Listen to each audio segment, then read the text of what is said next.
This summer, our Back to the Basics Bible reading plan is not about us doing more. It's about us doing what matters most so that Jesus can shape us. Just a few readings each week, a few minutes each day, and an open heart with a desire to be shaped. This week, we're talking about the love of God. This past week, I had a chance to wake up before everyone in my home, which is not normal. And as I was sitting downstairs having a cup of coffee, no emails to deal with, no sermon to write, just sitting for a few moments in the quiet of my home, I began to think about the 4 souls asleep upstairs.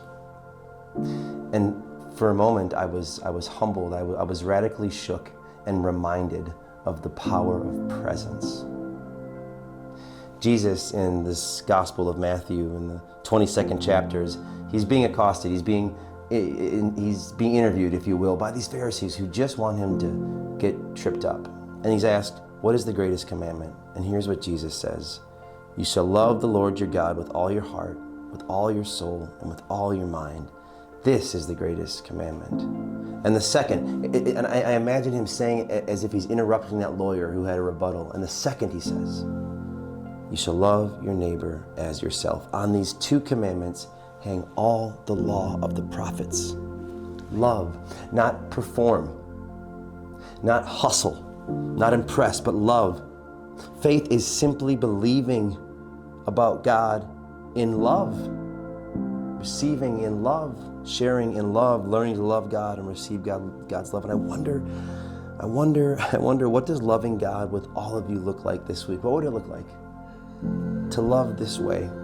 Maybe it's a prayer, maybe it's worship, maybe it's silence, maybe it's confession, maybe it's gratitude, maybe it's sitting in a place where you know you'll experience God's presence. Each week I'm asking you the same questions about the readings that were assigned. What did you notice in the readings? What is God inviting you into? What's one small step you can take this week? We're not trying to do more. We're trying to do what matters most. Last week Jesus said, follow me.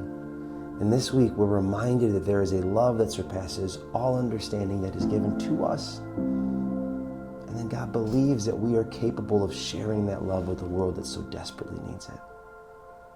I hope you find yourself in a quiet morning reflecting on the same love that I reflected on, and I hope it moves you to action.